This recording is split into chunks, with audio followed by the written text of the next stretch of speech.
మాటల్లోనూ చేతల్లోనూ తనదైన శైలిలో మార్కును ప్రదర్శించే సీఎం రేవంత్ కు ఉన్న సానుకూల అంశం ఏమిటంటే దూకుడుగా వ్యవహరించడం. ఈ విషయంలో రేవంత్ రెడ్డి తీరు గురించి ప్రత్యేకంగా చెప్పాల్సిన అవసరమే లేదు. ముఖ్యమంత్రిగా పదవీ బాధ్యతలు చేపట్టిన నాటి నుంచి నేటి వరకు ఆయనకు ఎదురవుతున్న ఇబ్బందులు, సవాళ్లు, ప్రతి సవాళ్లు రోజు మనం చూస్తూనే ఉన్నాం.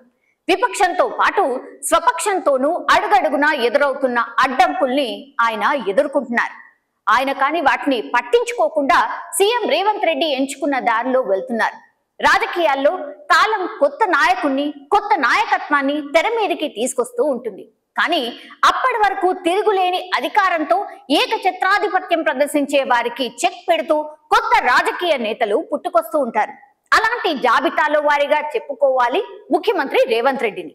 కనీసం మంత్రిగా కూడా పనిచేయకుండా ఏకంగా తెలంగాణ రాష్ట్రానికి సీఎం కావడం, అది కూడా కాంగ్రెస్ పార్టీ ముఖ్యమంత్రిగా ఎంపిక కావడం అసలు సిసలు విజయంగా చెప్పుకోవాలి.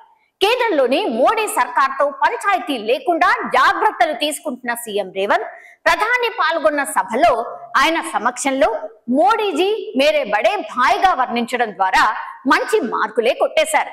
అంతా బాగానే ఉన్నా ప్రస్తుతం పార్లమెంట్ ఎన్నికల నేపథ్యంలో మోడీ, అమిత్ షాలపై ఘాటు విమర్శలు చేస్తున్నారు.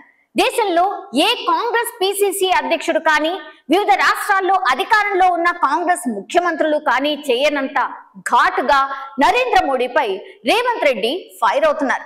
నరేంద్ర మోడీని విమర్శించే విషయంలో రేవంత్ ప్రస్తావిస్తున్న అంశాలు ప్రతిదీ లాజిక్ తో కూడి ఉండడం, ఆయన చేసే విమర్శలు అందరినీ కన్విన్స్ చేస్తున్న వైనం అందరినీ ఆకట్టుకునేలాగా మారింది. దీంతో దేశవ్యాప్తంగా రేవంత్ రెడ్డి తనదైన క్రేజ్ ను క్రియేట్ చేసుకుంటున్నారు. తెలంగాణ రాష్ట్ర ముఖ్యమంత్రి అన్న ట్యాగ్ లైన్ కంటే కూడా కాంగ్రెస్ ముఖ్యమంత్రిగా నార్త్ ఇండియా స్టేట్స్ లో రేవంత్ రెడ్డి పాపులర్ అయ్యారు. సాధారణంగా రాజకీయాల్లో దక్షిణాది రాష్ట్రాలకు చెందిన అధినేతలు, ముఖ్యమంత్రులు ఉత్తరాదిలో పాపులర్ కారు, కానీ రేవంత్ రెడ్డి మాత్రం ఆ స్టార్డమ్ ని క్రియేట్ చేసుకున్నారు.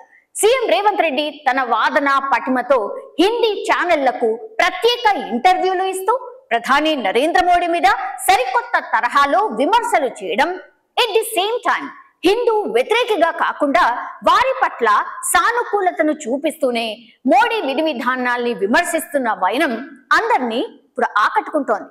అందుకు భిన్నంగా రేవంత్ ఇప్పుడు జాతీయ నాయకుడిగా రూపాంతరం చెందుతున్నారు. మరిన్ని అప్డేట్స్ కోసం మా కాయ్ టీవీని సబ్స్క్రైబ్ చేసుకోండి. మా వీడియో కనుక మీకు నచ్చినట్లయితే లైక్ చేయండి, షేర్ చేయండి. మీ విలువైన అభిప్రాయాలను కామెంట్ బాక్స్లో తెలియజేయండి.